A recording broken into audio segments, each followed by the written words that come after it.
नमस्कार दोस्तों, क्या आपको पता है कि भारतीय रेलवे एक दिन में 600 करोड़ का इनकम करता है और ट्रेन से इंडिया 600 करोड़ का इनकम करने के बाद भी आज इंडिया इतना कर्ज में क्यों है? और सबसे बड़ा समस्या तो ये है कि अगर आप 30 से 40 दिन पहले भी टिकट करते हैं तो भी आपको वेटिंग लिस्ट ही मिलता है। आखिर ट्रेन से इतना इनकम होने के बाद भी रेल मंत्री ट्रेन का संख्या क्यों नहीं बढ़ाता? फिर भी मान लिया कि ट्रेन को बनाने में ज़्यादा से ज़्यादा टाइम लगता है तो फिर और बोगियों की संख्या बढ़ाकर भी काम निकाला जा सकता है, लेकिन ऐसा भी नहीं करता। आखिर क्यों? तो आइए हर क्यों का जवाब सुनते हैं इस वीडियो में। तो इन सभी जानकारी के लिए मेरे वीडियो में लास्ट तक बने रहिए। मैं आपको सब कुछ बताऊंगा कि इस समस्या का जड़ कहां से निकलता है। उसके पहले अगर आप मेरे चैनल पे नए हैं तो चैनल को सब्सक्राइब करें, क्योंकि इस तरह का अजीबो-गरीबो जानकारी आपको हमारे इस चैनल पे मिलता रहेगा। तो सबसे पहले स्टेप बाय स्टेप शुरू से पूरा पॉलिटिकल बातें आपको मैं बताना शुरू करता हूं। तो माना गया है कि हमारे देश में भारतीय रेलवे, जिसे देश का जीवन रेखा माना जाता है,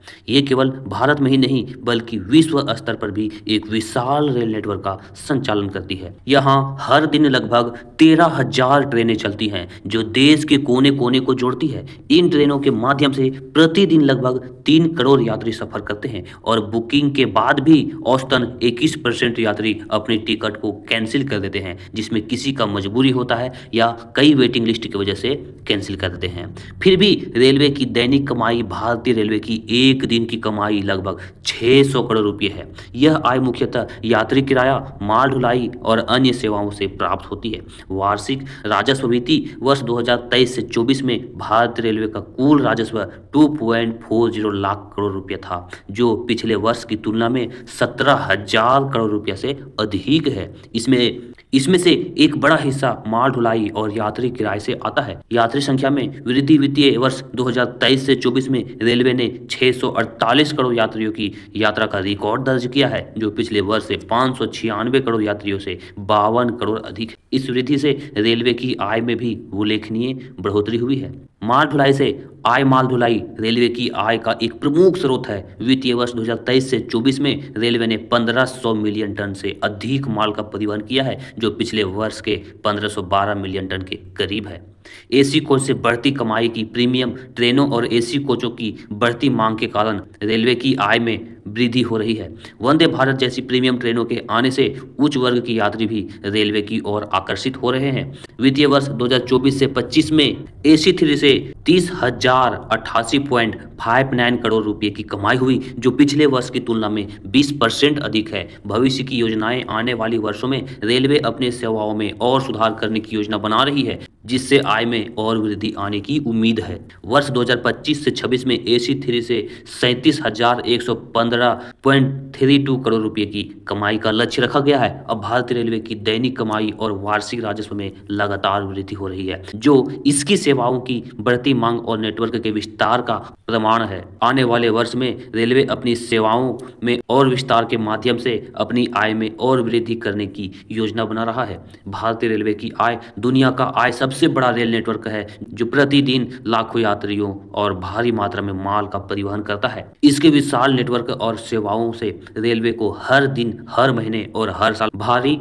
राजस्व प्राप्त होता है। एक दिन में रेलवे की आय, भारतीय रेलवे प्रतिदिन लगभग 600 करोड़ रुपए का कमाई करता है। यह आय 3 प्रमुख स्रोतों से आती है। फर्स्ट, यात्री किराया, जो लगभग एक दिन में 200 करोड़ रुपया आता है। सेकेंड, माल ढुलाई, जो लगभग एक दिन में 380 करोड़ रुपया आता है। तीसरा, अन्य सेवाएं, प्लेटफॉर्म टिकट, विज्ञापन, पार्सल आदि लगभग एक दिन में 20 करोड़ रुपये आता है। हालांकि कुछ महीनों में यात्रा और माल ढुलाई अधिक होती है, जैसे त्योहारों के सीजन में, जिससे यह कमाई और भी ज्यादा बढ़ जाती है। एक साल में रेलवे की आय वित्तीय वर्ष 2023 से 24 में अगर हम एक दिन की कमाई के आधार पर गणना करें तो 600 करोड़ गुने 365 दिन इक्वल टू 2.19 लाख करोड़ रुपया है। लेकिन सरकारी रिपोर्ट के अनुसार रेलवे की वित्तीय वार्षिक आय 2.40 लाख करोड़ रुपये दर्ज की गई है। क्योंकि त्योहारों, छुट्टियों और व्यावसायिक सीजन के दौरान ट्रेनों की अधिक मांग से यह संख्या बढ़ जाती है। अब फाइनली रिपोर्ट के अनुसार एक दिन में 600 करोड़ रुपया, एक महीने में 18,000 करोड़ रुपया और एक साल में 2.40 लाख करोड़ रुपये का इनकम कर रहा है। भारतीय रेलवे अपनी सेवाओं में लगातार सुधार कर रहा है, जिससे भविष्य में इसकी आय और भी बढ़ने की संभावना है। आय तो बढ़ जाएगा, लेकिन भारत में ट्रेन के सीटों के लिए मारामारी चलता रहेगा। साथ में इसका किराया भी बढ़ सकता है, लेकिन ट्रेन के सफर का टाइम घटता जा रहा है। पहले की अपेक्षा अभी वंदे भारत का भी टाइम घट गया है। दोस्तों, ये है हमारा भारत। अब दूसरा सवाल है हमारा कि भारतीय रेलवे में 30 से 40 दिन पहले टिकट बुक करने के बावजूद भी हमारा वेटिंग लिस्ट ही आता है। आखिर इसका कारण क्या है? भारतीय रेलवे में ट्रेनों की संख्या और सीटें सीमित है, लेकिन यात्रा करने वाले यात्रियों की संख्या बहुत ज़्यादा होती जा रही है, खासकर त्योहारों में, गर्मियों में, ठंड के मौसम में। लोकप्रिय रूट्स जैसे दिल्ली, कोलकाता, मुंबई, पटना, बेंगलोर, हावड़ा पर डिमांड हमेशा हाई रहती है। उसके बाद भी भारतीय रेलवे कुछ सीटें तत्काल, प्रीमियम तत्काल, हाई प्रोफाइल यात्री, सांसदों, सरकारी कर्मचारी, रेलवे स्टाफ और अन्य कैटेगरी के लिए आरक्षित रखती है। इसके वजह से भी सीटों की संख्या कम हो जाती है। अब कई ट्रैवल एजेंट और बिचौलिया ऐसे भी हैं कि पहले से ही टिकट बुक कर लेते हैं और जरूरतमंद यात्रियों को महंगे दामों पर बेचते हैं। रेलवे इसके खिलाफ एक्शन लेता रहता है, लेकिन पूरी तरह से इसे रोक पाना मुश्किल है, क्योंकि नुकसान हम मिडिल क्लास वालों को ही झेलना पड़ता है। अब क्या होता है कि लंबी दूरी की ट्रेनें में पहले ही यात्रा करने वालों की संख्या ज्यादा होती है, तो शॉर्ट रूट के टिकट मिलता ही नहीं, और इसका कारण है ट्रेन का कम होना। कई बार किसी बीच के 2 स्टेशनों में यात्रा करने के कारण भी टिकट वेटिंग लिस्ट में चला जाता है, क्योंकि पहले सीट लॉन्ग रूट वालों को मिलता है। फिर भी देखा गया है कि भारतीय रेलवे की कई पॉपुलर ट्रेनों में बोगियों की संख्या सीमित होती है। अब रेलवे बोलता है कि रेलवे इंफ्रास्ट्रक्चर पर दबाव ज्यादा होने के कारण भी हर रूट पर नई ट्रेनें तुरंत जोड़ना संभव नहीं होता।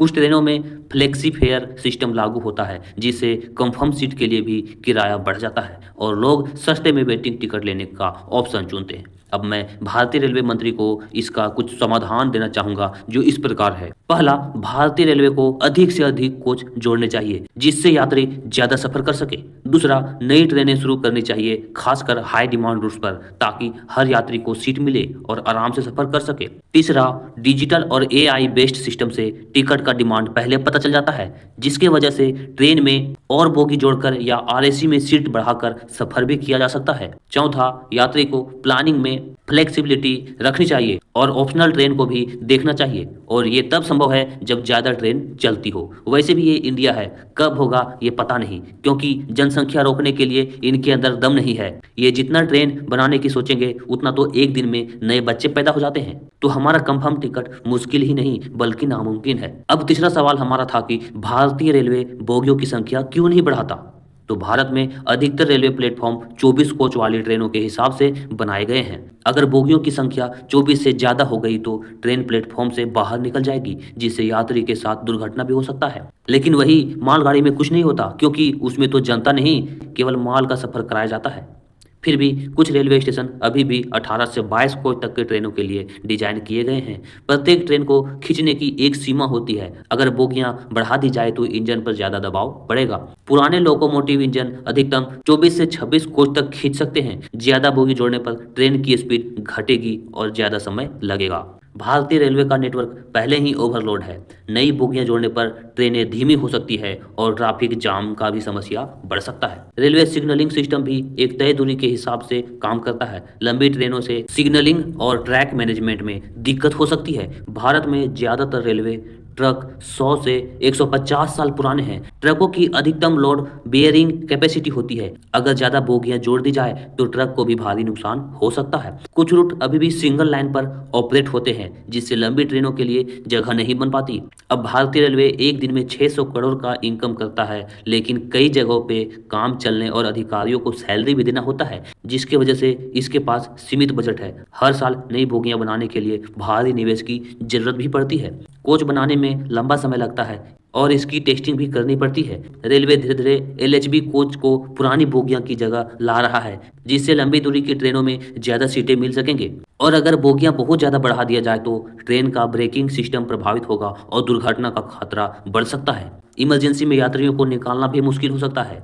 फिर भी मैं भारतीय रेलवे मंत्री को कुछ समाधान बताना चाहूंगा, जिससे हम भारतीयों को इस समस्या का हल मिल सके। पहला, कुछ रूट्स पर डबल डेकर कोच वाली ट्रेन शुरू की जा सकती है, जिससे उस रूट वाले को सीट हमेशा कंफर्म मिले। दूसरा, बोगी जोड़ने की वजह नई ट्रेनों की संख्या बढ़ाई जा सकती है, जिससे भी समस्या का हल निकल सकता है। तीसरा, प्लेटफॉर्म को लंबा किया जाए और ट्रैक अपग्रेड किया जाए, जिससे भी कम टाइम में लोग सफर कर सकेंगे और हल निकल जाएगा। चौथा, वंदे भारत और तेजस जैसी ट्रेनों की संख्या बढ़ाई जाए, ताकि लोग जल्दी सफर कर सके और जड़ से वेटिंग लिस्ट खत्म कर सके। तभी हमारा भारतीय रेलवे के साथ ये समस्या जड़ से खत्म होगा। तो दोस्तों, कैसा लगा आपको हमारा ये वीडियो? कमेंट में इसका रिप्लाई जरूर देना और इस वीडियो को इतना शेयर करो कि हर भारतीय इसके ऊपर एक बार सोचने से मजबूर हो जाए और हम भारतीय का समस्या जड़ से खत्म हो सके। अगर आप भी हमारे बातों से सहमत हो तो वीडियो को लाइक करें।